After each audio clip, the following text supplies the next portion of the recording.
तेजस्वी कुमार इसी फ्रस्ट्रेशन में जी रहे हैं। एक गठबंधन जिसमें एक नेता जवानी में वृद्धावस्था को जी रहा है, यानी एक राष्ट्रीय पप्पू है और एक राजकीय पप्पू। राष्ट्रीय राजकीय पप्पू मिल करके अपने पिता की विरासत को कहीं न कहीं लूटने में लगे हुए हैं। निश्चित तौर पर मुझे लगता है कि जो बिहार की खुशहाली और तरक्की के लिए बनाए गए कानून। नमस्कार, मैं हूं अंकित कुमार और आप देख रहे हैं जागृति टाइम्स। बिहार में जो है नए मुख्यमंत्री बन चुके हैं सम्राट चौधरी जी, लेकिन मुख्यमंत्री बनते हैं जो आरएलएम के विधायक माधव आनंद जी है, उनका साफ कहना है कि जो शराबबंदी है इस पे सरकार को विचार करना चाहिए। तो हमारे साथ बीजेपी के प्रवक्ता हैं, उनसे बात करेंगे और जानने का प्रयास करेंगे क्या सच में शराबबंदी जो नीतीश कुमार जी का कहे तो दिल के करीब रहा था, क्योंकि जो उन्होंने महिलाओं के लिए जितना काम किया, उन्होंने महिलाओं को देखते हुए शराबबंदी कानून लाया था, क्या उस पर सच में विचार होगा। सर, सबसे पहले स्वागत हो आपका हमारे चैनल जागृति टाइम्स। आरएलएम के एक विधायक जी का आज बयान आया है कि शराबबंदी कानून पे विचार होनी चाहिए, क्या सच में बीजेपी विचार करेगी इस पर? देखिए, बिहार के लोगों के लिए, बिहार की आर्थिक समृद्धि के लिए, बिहार की माताओं बहनों की सुरक्षा के लिए, उनको सशक्त बनाने के लिए जो भी कानून बनाए गए, उन सभी कानूनों को सतत प्रक्रिया के अनुसार चलने दिया जाएगा। जो भी कानून बिहार के लिए सही है, उसमें से किसी भी कानून पर कोई पुनर्विचार नहीं होगा। और मुझे लगता है कि बिहार के लोगों के लिए पूर्व मुख्यमंत्री आदरणीय नीतीश कुमार जी ने लगातार काम किया एनडीए की सरकार के मुखिया के रूप में। वर्तमान में आदरणीय मुख्यमंत्री श्री सम्राट चौधरी जी उन्हीं के पदचिन्हों पर चलते हुए बिहार को समृद्धि की राह पर ले जाने के लिए काम करते हुए दिखाई देंगे। और निश्चित तौर पर हमने एक शब्द और कहा है, ये सभी लोगों को समझना है कि पूर्व मुख्यमंत्री नीतीश कुमार जी का आशीर्वाद था, पूर्व मुख्यमंत्री नीतीश कुमार जी का आशीर्वाद है और पूर्व मुख्यमंत्री नीतीश कुमार जी के आशीर्वाद से ही आगे की सरकार चलेगी। एनडीए ने जब कभी भी कोई डिसीजन लिया है, जब कभी भी कोई कानून पारित किया है, तो बिहार के लोगों की समृद्धि के लिए, उनकी खुशहाली के लिए, बिहार की आर्थिक तरक्की के लिए और बिहार के डेवलपमेंट के लिए किया है। तो निश्चित तौर पर मुझे लगता है कि जो बिहार की खुशहाली और तरक्की के लिए बनाए गए कानून, उसमें से किसी भी कानून पर समीक्षा तब तक नहीं होनी चाहिए जब तक कि बिहार के लोगों के लिए वो कानून हितकर। अपने पूर्व मुख्यमंत्री नीतीश कुमार जी का नाम लिया तो एक सवाल अभी जो चल रहा है महिला के आरक्षण बिल पे, तो नीतीश कुमार जी महिलाओं के आरक्षण के लिए बिहार में जो काम किया, अभी देखें, सब लोग देखें, अब देश में भी महिलाओं के जो आरक्षण पारित हो रहा है उसका भी साक्षी बनने जा रहे हैं, क्या कहें?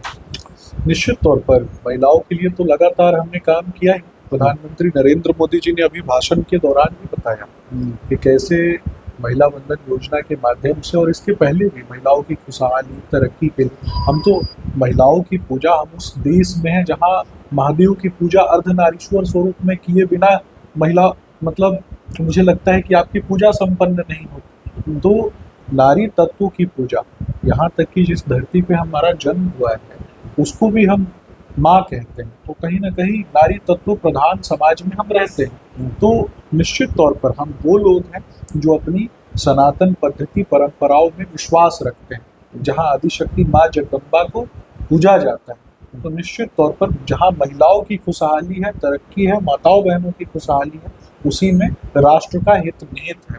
तो आदरणीय पूर्व मुख्यमंत्री नीतीश कुमार जी और देश के यशस्वी प्रधानमंत्री आदरणीय नरेंद्र मोदी जी ने इन्हीं चीज़ों को समझा, जिस कारण से वो सभी माताओं बहनों के चहेते और लाडले बने रहे।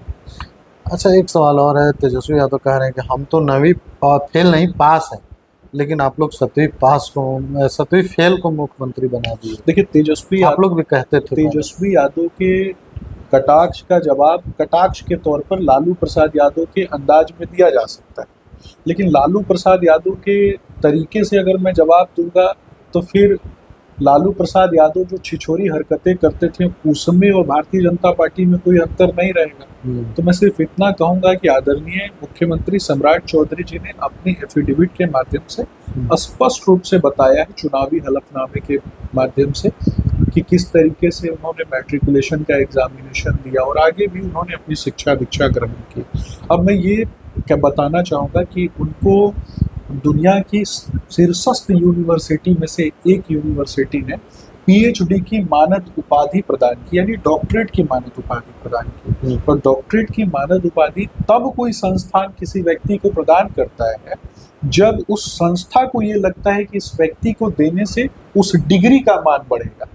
जैसे कि आपने देखा होगा कि अमिताभ बच्चन जी को मानद उपाधि प्रदान की गई है, जैसे सचिन तेंदुलकर जी को मानद उपाधि प्रदान की गई है, उसी तरीके से हमारी यशस्वी नेता आदरणीय सम्राट चौधरी जी को मानद उपाधि प्रदान की गई है डॉक्टरेट की। लेकिन फेलस्वी कुमार डिप्टी सीएम भी थे, लेकिन फेलस्वी कुमार को किसी ने अप्रोच नहीं किया। तो फेलस्वी कुमार इसी फ्रस्ट्रेशन में जी रहे हैं। एक गठबंधन है जिसमें एक नेता जवानी में वृद्धावस्था को जी रहा है और एक वृद्धावस्था में युवा अवस्था का बना हुआ है, यानी एक राष्ट्रीय पप्पू है और एक राजकीय पप्पू।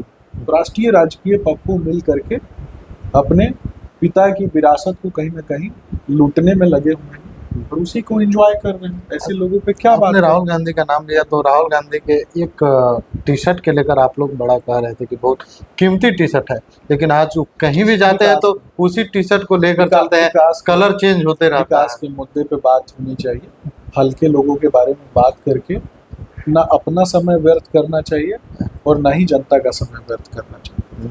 अच्छा, क्या लग रहा है सम्राट चौधरी जी जो 15, 20, 25, क्या सम्राट चौधरी जी 25 साल तक मुख्यमंत्री रह पाएंगे? आदरणीय सम्राट चौधरी जी एक दिन में मुख्यमंत्री नहीं बने, उन्होंने काफी लंबा कार्यकाल देखा है काम करने का। आगे भी हमारी शुभकामनाएं हैं कि एनडीए की सरकार वर्षों तक चले और हम जमीनी स्तर पर गांव, गरीब, किसान, मजदूर और अंतिम पायदान पे बैठा हुआ जो व्यक्ति है उसके सपनों को जीवंत करना, यानी अंत्योदय, डॉक्टर श्यामा प्रसाद मुखर्जी जी का अंत्योदय, भारतीय जनता पार्टी का अंत्योदय, और उसके लिए वचनबद्धता के साथ काम करते रहे, यही हमारा उद्देश्य। अच्छा, लास्ट सवाल आपसे, भारतीय जनता पार्टी के कार्यकर्ता है पुराने, लगभग बहुत दिन से आप कार्यकर्ता है, लेकिन एक जो भारतीय जनता पार्टी के लोगों में था कि हमारा मुख्यमंत्री, आज मुख्यमंत्री मिला, अंदर से क्या फील कर रहे हैं आप? निश्चित तौर पर मुझे लगता है कि एनडीए के चेहरे के तौर पर आदरणीय प्रधानमंत्री जी दिल्ली में काम कर रहे हैं, एनडीए के चेहरे के तौर पर आदरणीय सम्राट चौधरी जी यहाँ मुख्यमंत्री हैं। हम सभी खुश हैं और दुगुनी तेजी के साथ, दुगुनी गति के साथ हम जनता के बीच जाकर उनकी सेवा करने का संकल्प जो हमारा है उसको, उस कर्तव्य का निर्वहन करें। चलिए, बहुत बहुत धन्यवाद। जैसे हमने बात किया शराबबंदी कानून पर, इनका साफ कहना है कि जो हित में है उसको छेड़छाड़ नहीं किया जाएगा, जिस तरह से चल रहा है उसी तरह से चलने दिया जाएगा। लेकिन जो आरएलएम के विधायक हैं माधव आनंद जी, उन्होंने कहा कि संशोधन कराओ, तो देखना होगा क्या कुछ होता है।